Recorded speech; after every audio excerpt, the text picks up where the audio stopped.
बस होगा, नीचे हो जाएगा, हो गया बस।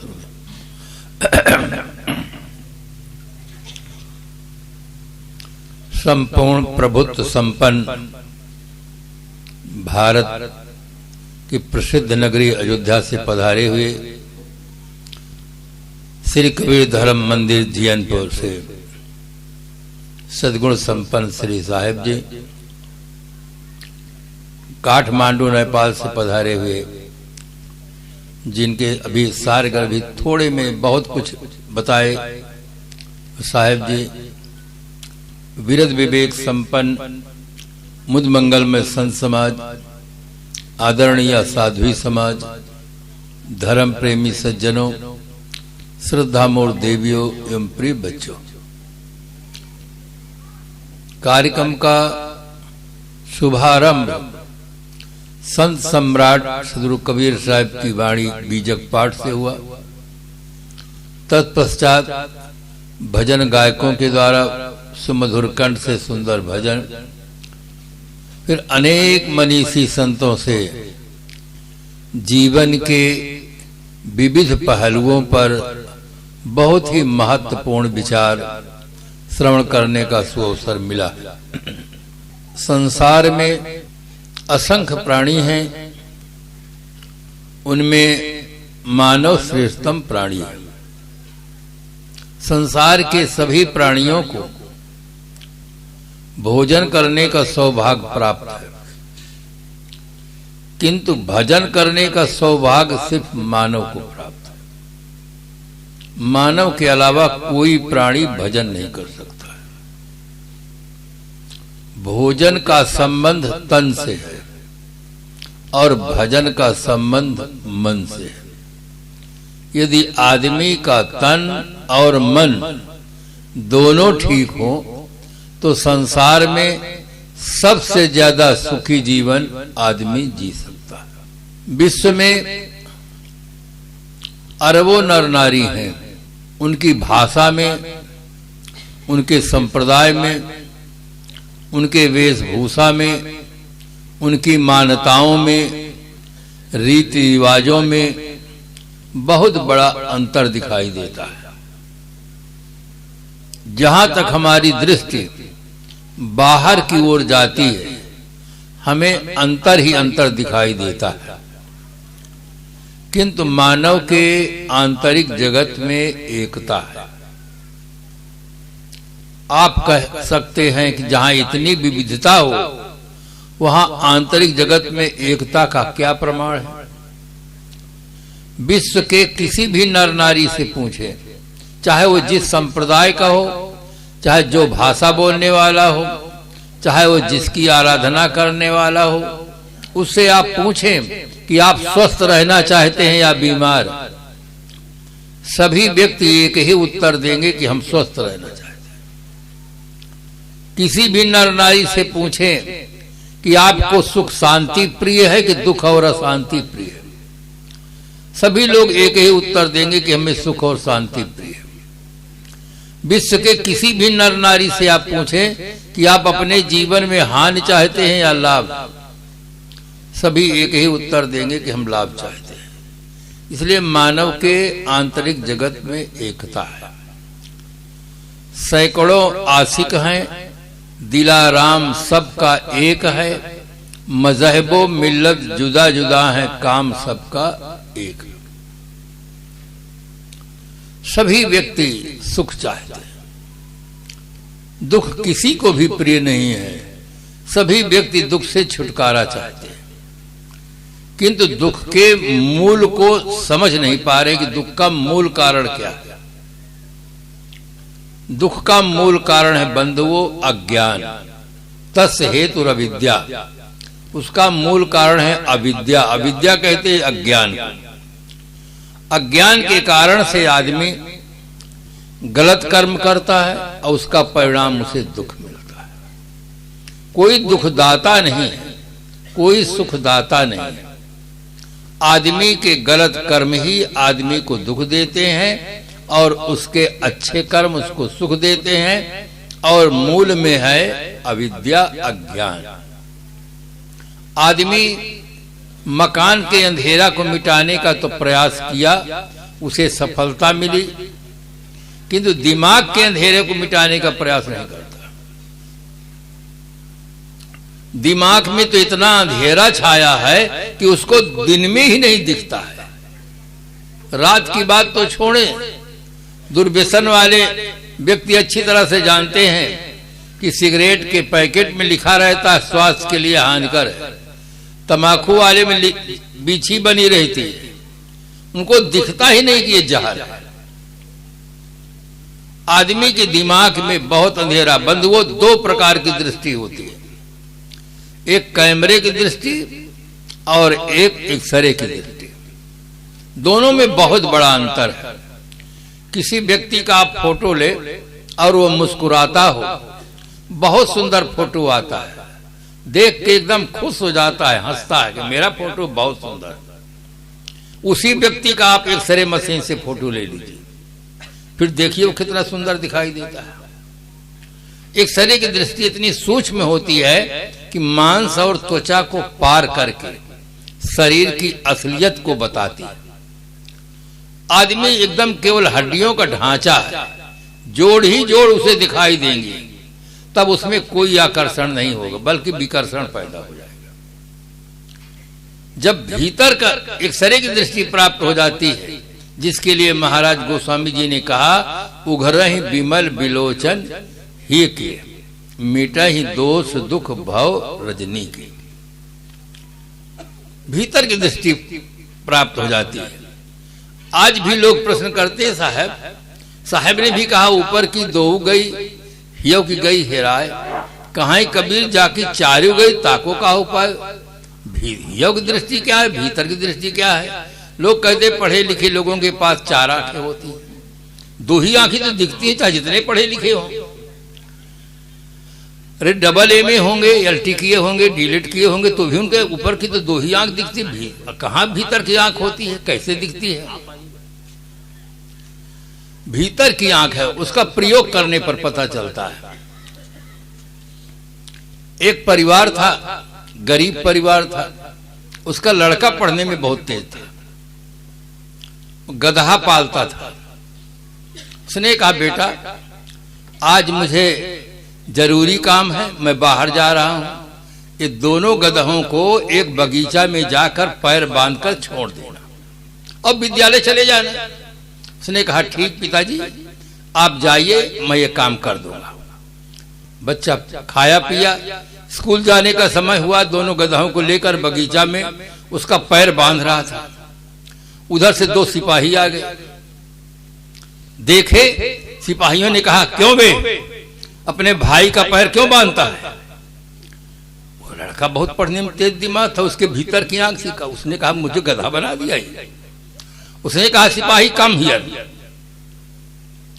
अगर आप जानना चाहते हैं तो आप नजदीक आ जाइए। नजदीक आ गए। उन्होंने कहा कि ये चार भाई थे, दो भाई पुलिस में भर्ती हो गए, फिर भर्ती खुलने वाली है, ये भी दोनों न भाग जाए, इसलिए मैं इनके पैर बांध रहा हूं। उत्तर सुनकर दोनों भाग गए। ये भीतर की आंख है। एक छात्रा थी, शकल से बहुत सुंदर थी, बस स्टैंड पर खड़ी थी घर जाने की प्रतीक्षा में, और वहां से एक नवयुवक लड़का आया चंचल प्रकृति का।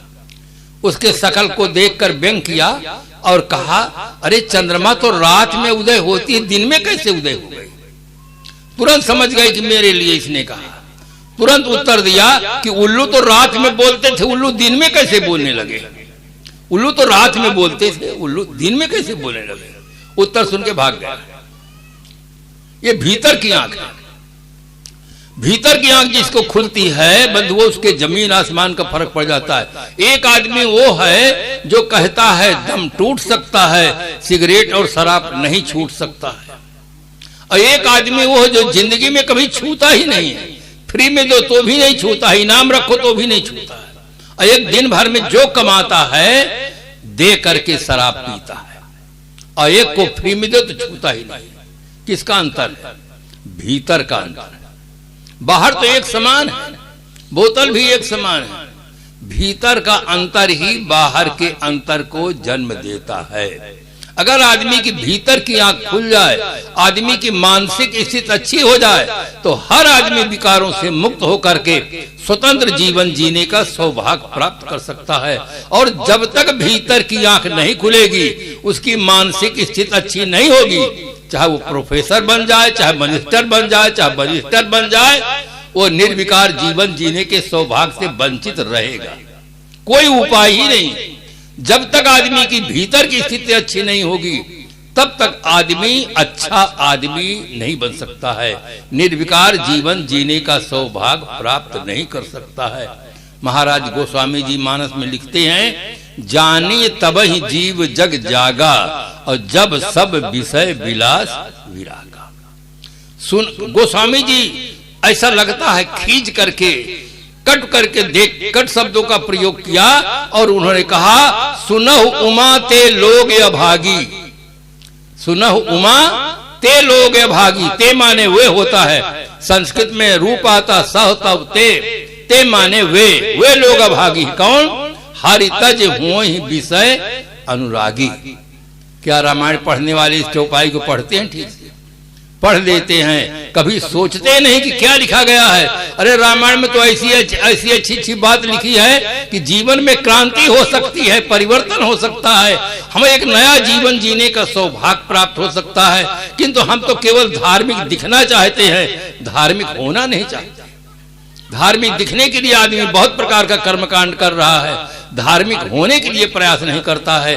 ग्रंथों में जो लिखा है वो केवल पढ़ने के लिए नहीं लिखा है, पढ़ करके, सुन करके, जान करके अपने जीवन में प्रयोग करो, जीवन को बदलो। अगर जीवन नहीं बदला तो पढ़ना, देखना, सुनना, कहना, बोलना सब सार्थक नहीं हो सकता है। इसलिए बंधुओं, ग्रंथों को अच्छी तरह से पढ़ो। आज मानव जीवन मिला है, आज हम जग सकते हैं। परम स्वतंत्र जीवन मानव जीवन है, आज हमें जगने का सौभाग्य मिल गया। आप कह सकते हैं कि जब हम स्वतंत्र हैं तो हम जग भी सकते हैं, सो भी तो सकते हैं। बात सही है, आप स्वतंत्र हैं, आप अच्छे रास्ते पर चल सकते हैं, कुमार्ग पर चल सकते हैं, स्वतंत्र हैं। किंतु दोनों के परिणाम बंधुओं अलग अलग होंगे। यहाँ नेकी बदी दो रास्ते हैं, गौर से सुन लो। तुम्हें चलना है जिस मार्ग से, अपना रास्ता चुन लो। मगर चलने से पहले सोच लो अंजाम क्या होगा। भलाई कर भला होगा, बुराई कर बुरा होगा। स्वतंत्र जीवन मिला है। लोक में कहावत है, जागे सो पावे, सोवे सो खोवे। आज सुंदर संजोग मिला है, जगे, संसार से की वास्तविकता का बोध प्राप्त करें और अपने जीवन को सुंदर बनाने के लिए हर संभव प्रयास करें। जैसे आदमी अपनी आर्थिक स्थिति को ठीक बनाने के लिए हर संभव प्रयास करता है, सर्विस भी करता है, खेती भी करता है, और भी उपाय करता है कि हमारी आर्थिक स्थिति अच्छी हो जाए। इसी प्रकार से हर आदमी को अपनी मानसिक स्थिति को अच्छी बनाने के लिए हर संभव प्रयास करना चाहिए। सत्संग में आओ, सदग्रंथों को पढ़ो, साधना करो, विभिन्न संप्रदाय के ग्रंथों को पढ़ो, केवल कबीर पंथ के ग्रंथों को नहीं, केवल रामायण, गीता, भागवत, कुरान भी पढ़ो, बाइबल भी पढ़ो। दुनिया के अनेक संप्रदायों के ग्रंथों को जो पढ़ सकते हो उन्हें पढ़ो। सब में अच्छी बातें हैं। सार सार को गहरा है, थोथा दे उड़ा है। आज इसकी बहुत बड़ी आवश्यकता है, और नहीं जगेंगे तो परिणाम क्या होगा। एक उदाहरण से आप समझें। एक सेठ जी थे, उनके पास गौशाला थी। गर्मी का दिन था, दूध कम हो गया था। कुल 9 किलो दूध होता था, 10 किलो दूध होता था। 10 किलो दूध होता था। जो नौकर निकालने वाला था बहुत चालाक था, 2 किलो अपने लिए निकाल लेता और 2 किलो पानी मिला देता। एक दिन सेठ जी की नजर दूध पर पड़ गई कि दूध बहुत पतला है, लगता है ये नौकर कुछ करता है। उन्होंने मुनीम जी को कहा कि मुनीम जी, आप सुबह शाम गौशाला की ओर जाए, देखें सुबह समय मुनीम जी पहुंच गए, नौकर दूध निकाल कर आया, मुनीम जी को देखकर नमस्कार किया। मुनीम जी ने पूछा कुशल मंगल? कहे साहब कुशल मंगल ठीक ही है, गर्मी का दिन है, कुल 10 किलो दूध होता है जिसमें 2 किलो मैं निकाल लेता हूँ। आप आ गए हैं साहब, आप बता दीजिए मैं आपके लिए कितना निकालूं। मुनीम ने कहा देखो तुम मुझसे निम्न श्रेणी के कर्मचारी हो, तुम अपने लिए 2 किलो निकालते हो तो मेरे लिए 3 किलो निकालो। 3 किलो निकालिए, 5 किलो दूध चला गया, 5 किलो पानी मिला दिया। सेठ जी प्रतीक्षा में थे कि आज दूध शुद्ध मिलेगा, कल से भी बदतर हो गया। सेठ जी के मन में बहुत चिंतन हुआ कि क्या करे। उसने सोचा कि मैनेजर साहब बहुत अधिक वेतन पाते, ये बिल्कुल ईमानदार होंगे। मैनेजर साहब को भेज दिए कि आप भी जाइए सुबह गौशाला की ओर। अब 2 अधिकारी पहुंचे, नौकर दूध निकाल करके आता है, आज 2 अधिकारी बैठे हैं, मुनीम जी है, मैनेजर भी है। दोनों को नमस्कार किए। नमस्कार करने के पश्चात मैनेजर साहब पूछते हैं सुनाइए कुशल मंगल? साहब कुशल मंगल ठीक ही है, गर्मी का दिन है, दूध कम हो गया है, कुल 10 किलो होता है जिसमें 2 किलो मैं लेता हूँ। कल मुनीम जी आए थे, उन 3 किलो लिए। साहब आज आप आ गए हैं, आप अपने लिए बताएं मैं कितना निकालूं? क्यों खग जाने खग ही की भाषा, ताते उमा गुप्त कर रखा। एक कर्मचारी अपने ऊपर के अधिकारी को नस को अच्छी तरह से जानता है, इसलिए कहा देखो सबसे बड़े पद पर तो मैं हूं, 2 किलो अपने निकालते हो, 3 किलो मुनीम को देते हो, तो मेरे लिए 4 किलो निकालो ना। 4 किलो निकाल दिए, 4 धन 3 धन 2 बराबर 9। 9 किलो दूध निकल गया, 1 किलो बचा, 9 किलो पानी मिला दिया, 10 किलो पूरा किया।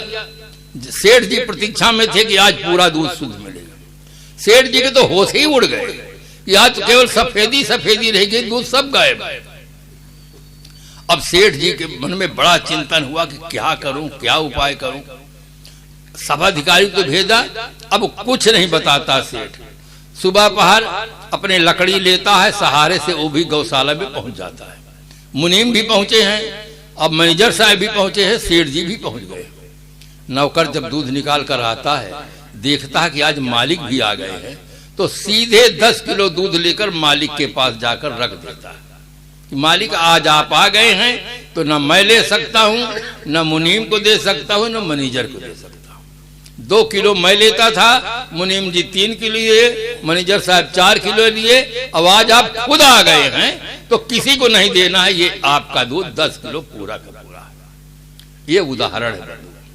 आप मालिक हैं, अगर आज आप जग जाएंगे तो आपको कोई लूटने वाला नहीं है। अगर आप नहीं जगेंगे तो आपको लूटने के लिए चारों तरफ लोग लगे हुए, लूटे बिना रहेंगे नहीं। बंधुओं को बहुत ध्यान से सुनना, और ध्यान से सुनेंगे तो जीवन भर याद रहेगा। लूटने वाले कौन हैं? आपको ग्रह नक्षत्र बता देंगे कि देखो ये ग्रह बहुत अच्छा है, ये अच्छा है। एक बता देंगे शनि ग्रह लगा हुआ है, और शनि ग्रह लगा हुआ है, और जब तक दान नहीं करेंगे सफेद वस्तु का तब तक ये ग्रह छूटने वाला नहीं। एक बहुत सुंदर उदाहरण आता है। एक आदमी था यादव, दूध बेचने वाला था। बहुत दिन तक उसके पास कोई संतान नहीं हुई। बहुत दिन के बाद एक पुत्र हुआ। जो अकेला पुत्र होता है बहुत दिनों के बाद मिलता है, उसका बहुत प्यार होता है। वो अकेला था, बच्चा था, बचपन में खेल रहा था, और उसी समय पर एक ज्योतिषी जी आ गए। ज्योतिषी जी बच्चे का हाथ देखने लगे, कभी इधर देखें कभी उधर देखें। इतना में जो यादव जी थे तुरंत अपना 1 बाल्टी दूध लेकर के वहां पहुंच गए और कहे कि पंडित जी बताइए हमारे बच्चे के ग्रह नक्षत्र कैसे। अरे तुम्हारा बच्चा तो बहुत होनहार है, कुल में दीपक है, जलाएगा। तमाम प्रशंसा किया। अंतिम में बता दिया कि इसको शनि ग्रह लगा हुआ है, अगर इसको ग्रह को शांत नहीं करोगे तो खतरा है। खतरा सुनते हुए एकदम घबरा गया। कहे अच्छा महाराज इसका कोई उपाय बताइए, एक ही मेरा बेटा है, बहुत दिनों के बाद आया है, इसमें ग्रह शांत कर दीजिए। कहे ग्रह शांत करूंगा। कहे कैसे? कहे काली वस्तु का दान करा दो, ग्रह शांत हो जाएगा। यहाँ जो सरपंच थे वो भक्त थे, उनके यहाँ संत आते थे, और सरपंच जो थे वो बहुत प्रेमी थे उनके, सीधे सरपंच जी के पास गया और कहा कि एक ज्योतिषी जी आए हैं, बच्चे को ग्रह बता दिए हैं, मैं काली वस्तु के दान में मैं क्या कर दूं। उन्होंने ग्रह तुरंत समझ जाते हैं कि बात क्या है, कहे कि जाओ 1.25 मीटर काला कपड़ा लाओ और पंडित जी को दे दो। 1.25 मीटर काला कपड़ा लेकर के आए और कहे इसको ग्रह शांत करो। उन्होंने कहा तुम लाने में विलंब कर गए हो, लाने में विलंब कर गए हो, इसलिए अब की घड़ी बदल गई है। दान काला हो साथ साथ जान वाला, ये जान वाला नहीं है। फिर तुरंत गए सरपंच जी के पास, ज्योतिषी जी कहते हैं दान काला हो जान वाला हो। संजोग था अच्छा, एक दिन पहले वहां सांप वाले आ गए थे, सपेरा लोग, कहे काली हंडी लाओ और 5 रुपया लेकर चले जाओ, एक काला नाग ले आओ और उसमें काला कपड़ा बांध दो, ले जाओ ज्योतिषी जी के पास। ले गए, ज्योतिषी जी ने देखा इसमें जान वाली क्या चीज है। जैसे कपड़ा खोले सांप एकदम गुस्से में था, जोरों से फुफकारा। ज्योतिषी जी बहुत दूर भाग गए, कहे देखो तुम लाने में विलंब कर गए हो, मैं क्या करूं। अब की घड़ी कहती है दान काला हो जान वाला हो साथ साथ 4 पैर वाला हो। ये 4 पैर वाला तो है नहीं। फिर गए सरपंच जी के पास, सरपंच जी ने कहा तुम कोई चिंता न करना, मैं तुम्हारी रक्षा करूंगा। जो आदमी सज्जन होते हैं उनका धर्म होता है परहित सरिस धर्म नहीं भाई, परोपकार करना धर्म होता है। उन्होंने कहा मैं तुम्हारी रक्षा करूंगा, हमारे यहाँ बिल्ली है, तुम बिल्ली को ले जाओ, काली भी है और जान वाली भी है, 4 पैर वाली है, ले जाओ बिल्ली को। बिल्ली को लेकर पहुंच गए। पंडित जी सोचे ये तो बड़ा सीधा आदमी है, इसके पास दिमाग कहां से आ जाता है, ये हर बार मेरा दांव खाली हो जाता है। तुरंत उसने कहा देखो तुम आने में विलंब कर जाते हो, मैं क्या करूं, घड़ी पल बदल जाती है। दान काला हो जान वाला हो 4 पैर वाला हो साथ साथ दूध वाला होना चाहिए। अब तो उसने कहा महाराज जी जितना बताना हो सब बता दो एक बार में, अब मैं वही लेकर आऊंगा। उसने कहा तुम चारों को मिला कर लाओ, अब अंतिम है। चारों को मिला करके जब पहुंचा सरपंच जी के पास, ज्योतिषी जी ने कहा दान काला हो जान वाला हो 4 पैर वाला हो दूध वाला हो। उसने कहा कोई घबराने की बात नहीं है, हमारे जहाँ जानवर रहते हैं वहाँ काली कुतिया है, अब ब्याई हुई है, जान वाली भी है 4 पैर वाली है दूध वाली भी है, उसके पूरी दुनिया को ले जाओ साथ में, अब पंडित जी को दे दो। जब सब लेकर के पहुंचे तो पंडित जी के तो आश्चर्य का ठिकाना न रहा। उन्होंने कहा अच्छा ये बताओ तुम किससे पूछ कर आते हो। कहा मेरे सरपंच जी बड़े मित्र हैं और सरपंच जी संतों की संगत करते हैं, सेवा करते हैं, मैं बिना उनके सलाह के कोई कदम नहीं उठाता। समझ गए कि अब अंतिम में कुछ होगा नहीं। उन्होंने कहा तुम्हारे बच्चे को कोई ग्रह नहीं लगा, तुम्हारे भैंस के दूध को देखकर ग्रह मुझे लग गया था। तो ये ग्रह नक्षत्र ये लूटने वाले हैं। और चाहे आप जितना पढ़ लिख लें, चाहे जैसी योग्यता प्राप्त कर लें, अगर आप जागेंगे नहीं तो आपको संसार के जाल में फंसा देंगे। आपके बच्चे को कोई व्यक्ति केस करके जेल भिजवा दे तो आप उसे अपना मित्र नहीं मानते हैं, दुश्मन मानते हैं, और बच्चे को तुरंत छुड़ाने के लिए कोशिश करते हैं जेल से, और संसार की जाल में फंसा देते हैं, पूरा जीवन फंस जाता है। फिर भी आप सोचते हैं बहुत बढ़िया हमने काज कर दिया, बच्चे का काज नहीं किया, काज कर दिया बंधु। मानव जीवन स्वतंत्र जीवन मिला है। रूसों ने लिखा man is born free but everywhere in chains, आदमी स्वतंत्र होकर जन्मा है किंतु अनेक बंधनों में जकड़ गया है। किसने जकड़ा है? आदमी के अविद्या ने, अज्ञान ने उसको जकड़ा है, उसके स्वतंत्र जीवन को परतंत्र बनाया है। इसलिए हर आदमी को आज जगना चाहिए। व्यसन में जो आदमी फंस गया है, किस कारण से फंसा है? खराब संगत के कारण से फंसा है। वो समझ नहीं पाया है कि जो पीने वाले होते हैं पहले फ्री में पिलाते हैं और बाद में जब आदत पड़ जाती तो उनसे बदला लेते हैं। हर आदमी को आज जगने की आवश्यकता है। आज वैचारिक क्रांति की आवश्यकता है। अगर वैचारिक क्रांति हो जाए तो कोई आदमी अंडा मुर्गी मछली नहीं खा सकता है, मांसाहारी नहीं हो सकता है। कोई भी आदमी अपने शरीर का मांस देने के लिए तैयार नहीं है और दूसरे का मांस खाना चाहता है। एक क्रांति की जरूरत है। आज लकीर का फकीर आदमी को नहीं बनना चाहिए। संत सम्राट कबीर साहब की एक बहुत बड़ी वैचारिक क्रांति अभी साहब जी ने बताया दर्शन पक्ष में कितनी बड़ी क्रांति थी। आदमी कितना अंधविश्वास में पड़ा हुआ है कि परमात्मा न्यायी है, दयालु है, सर्वशक्तिमान है, सर्वव्यापक है। और जो न्यायी होगा, दयालु होगा, सर्वशक्तिमान होगा, वो इतना दुखदाई जगत बना ही नहीं सकता। और जगत तो किसी का बनाया हुआ नहीं है, केवल ये आदमी की मन की कल्पनाएं हैं, वास्तविकता नहीं है। इसके बोध के लिए जीवन में सद्गुरु चाहिए। महाराज गोस्वामी जी बिल्कुल साफ साफ रामायण में उन्होंने लिखा, भूम जीव संकुल रहे, गए शरद ऋतु पाए, और सतगुरु मिले ते जाए जिम संशय भ्रम समुदाय। जब तक सद्गुरु नहीं मिलते हैं तब तक संशय कहते हैं, संदेह को, दुविधा को, इस जगत को किसी ने बनाया है कि नहीं बनाया है, क्यों बनाया, कैसे बनाया, कहां पर बनाया, कि सदा से है। ये मन में जो संदेह रहता है ये किससे मिटेगा? सद्गुरु से मिटेगा। भ्रम कहते हैं जहां जो वस्तु न हो और दिखाई दे उसको कहते हैं भ्रम। रस्सी पड़ी हुई है, भ्रम हो गया कि सर्प है, आदमी तेजी से दौड़ता है, भागता है, और जब प्रकाश लाकर देखता है तो हंसता है कि सर्प है ही नहीं, केवल रस्सी है। इसी प्रकार से जब सद्गुरु मिलते हैं तो आदमी के दिमाग का जो भ्रम है वो दूर हो जाता है। भ्रम क्या है? एक दूसरे के शरीर को देखकर सुख होने का भ्रम है। एक भ्रम, अपने शरीर में सुख होने का भ्रम किसी को नहीं। दूसरे के शरीर को जब देखता है तो उसको दिमाग में भ्रम हो जाता है कि इस शरीर में सुख है, और इसी कारण से जब बलात्कार हो रहा है, तमाम तरह की जो घटनाएं घट रही हैं, ये आदमी के दिमाग के भ्रम के कारण से हो रहा है। और ये भ्रम तभी मिटेगा जब सद्गुरु मिलेंगे, तब मिटेगा। संत सम्राट सदगुरु कबीर साहब ने कहा, जाको सद्गुरु ना मिला, व्याकुल दहु दिस धाय, आंख न सूझे बावरा, घर जरे घूर बुता। जैसे जीवन में धन की जरूरत है, वैसे ही जीवन में बोध की जरूरत है। बोध के अभाव में आदमी विकारग्रस्त जीवन जीता है, संसार की कल्पना में जीवन जीता है, और बोध प्राप्त करके निर्विकार जीवन, पवित्र जीवन, संयमनिष्ठ जीवन जीने का सौभाग्य प्राप्त कर लेता है। बंधुओं, 2 लाइन जीवन में याद रखो, असंयम से जीवन जियोगे तो दुख की कमी नहीं रहेगी।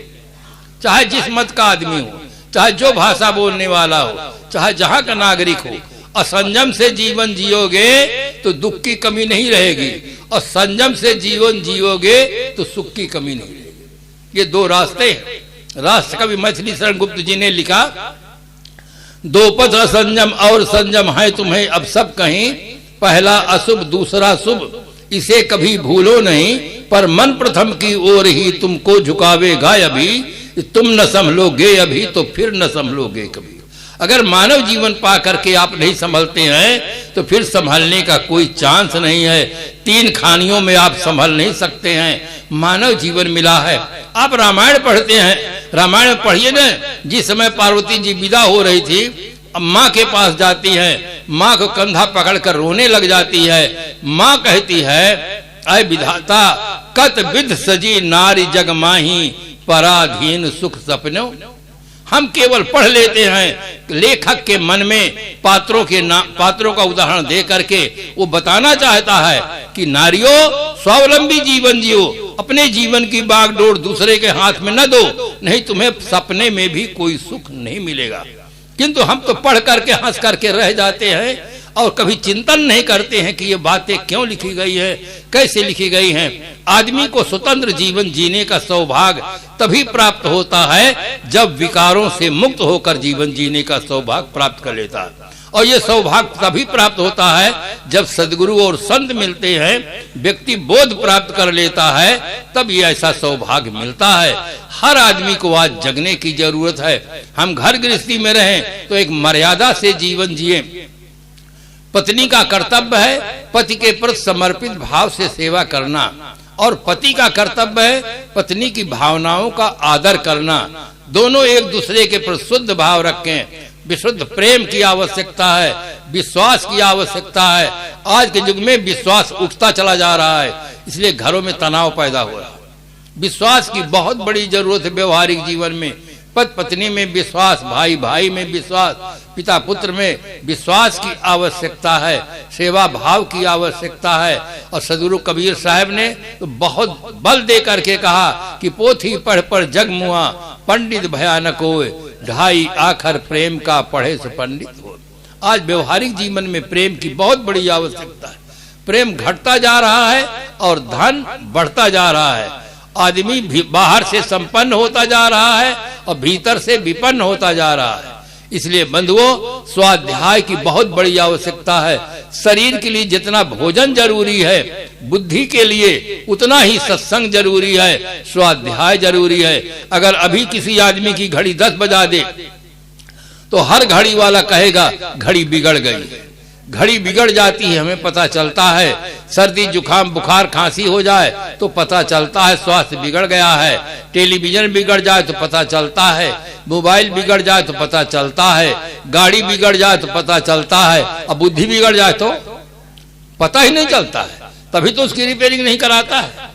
अगर कोई आदमी किसी आदमी को तम्बाकू रगड़ते देख ले, बीड़ी सिगरेटे बोतल पीते देख ले, अंडा खाते देख ले और बता दे कृपा करके, श्रीमान जी आपकी बुद्धि बिगड़ गई है, आप अपनी बुद्धि की रिपेयरिंग के लिए अयोध्या चले जाइए, नेपाल चले जाइए, इलाहाबाद चले जाइए, इतना सुनते ही वो आदमी परशुराम का बड़ा भाई हो जाएगा, एकदम नाराज हो जाएगी। मेरी बुद्धि बिगड़ी है, मैं इतना बड़ा सेठ, इतना बड़ा प्रोफेसर, इतना बड़ा बैरिस्टर, इतना बड़ा डॉक्टर, इतना बड़ा मिनिस्टर, मेरी बुद्धि बिगड़ी। आदमी को बड़ा ताजुब होता है, किसी और की बुद्धि बिगड़ी होगी, मेरी बुद्धि नहीं बिगड़ी। क्यों? आदमी के अंदर इतना अहंकार भरा हुआ है कि दुनिया में अकल 2 है, नहीं तीसरे की गम, आधे में सब बसे, 1.5 में हम। आदमी कितना अहंकार है, पूरी दुनिया में 2 अकल है, 1.5 अकल हमारे पास है, आधी अकल में कुल दुनिया है। पीते सिगरेट है, पीते शराब है, खाते अंडा मुर्गी मछली है और कहते हैं सबसे बड़े माइंडेड हम ही। जब तक आदमी की बुद्धि की रिपेयरिंग नहीं होगी तब तक आदमी का जीवन सुंदर नहीं हो सकता है।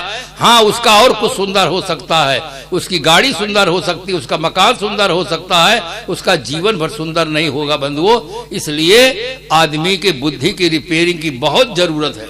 कुछ लोग शकल से सुंदर होते हैं, कुछ लोग अकल से सुंदर होते हैं, कुछ लोग शकल और अकल दोनों से सुंदर होते हैं, कुछ ऐसे भी होते हैं न शकल से सुंदर होते हैं न अकल से सुंदर। शकल चाहे जितनी सुंदर हो, आदमी की अकल भर सुंदर नहीं होगी तो आदमी अच्छा जीवन नहीं जी सकता है। इसलिए हमें सदगुरु कबीर साहब की याद आती है। उन्होंने कहा, सकलो दुर्मत दूर करो, अच्छा जन्म बनाओ, काग गमन गत छोड़ के हंस गमन चला। पूरे मानव जात के लिए साहब ने एक संदेश दिया कि अपने जीवन को अच्छा बनाओ। चाहे जिस देश का आदमी हो, चाहे जिस संप्रदाय का मानने वाला हो, साहब की दृष्टि में केवल आदमी आदमी है। और जब तक उसका जीवन अच्छा नहीं होगा तब तक आदमी सुखी जीवन नहीं जी सकता है। भौतिक चीजों की आवश्यकता है जीवन गुजर के लिए, और अच्छा जीवन जीने के लिए आवश्यकता है अच्छी बुद्धि। इसलिए दोनों दिशा में हमें पुरुषार्थ करना चाहिए। अब अंतिम में कार्यक्रम के आयोजक जो डॉक्टर साहब हैं, उनके परिवार के पूरे सभी सदस्य हैं, मैं उनके लिए बहुत बहुत धन्यवाद देता हूं। संत समाज की ओर से शुभकामनाएं हैं और समस्त श्रोता बंधुओं के लिए भी शुभकामनाएं हैं। आप सब सुने संतों की वाणी को और उस पर मनन करें, चिंतन करें, अपने जीवन में उतारें। इमर्सन लिखता है, character is the transcription of knowledge into action. ज्ञान का क्रिया में परिवर्तन ही आचरण है। जब तक हम मस्तिष्क से जानते हैं वो ज्ञान कहलाता है, जीवन में उतर जाता है तो आचरण कहलाता है। आचरण मूल चीज है। अंग्रेजी की बहुत प्रसिद्ध कहावत है, if wealth is lost nothing is lost, but if health is lost something is lost, but if character is lost everything is lost. आदमी धन खोता है तो कुछ नहीं खोता है, स्वास्थ्य खोता है तो कुछ खोता है, चरित्र खोता है तो सब कुछ खोता है। इसलिए हर आदमी अपने जीवन को सुंदर बनाए। इन्हीं शुभकामनाओं के साथ अपनी वाणी को विराम देते हैं। श्रद्धेय संत गुरुजनों को सादर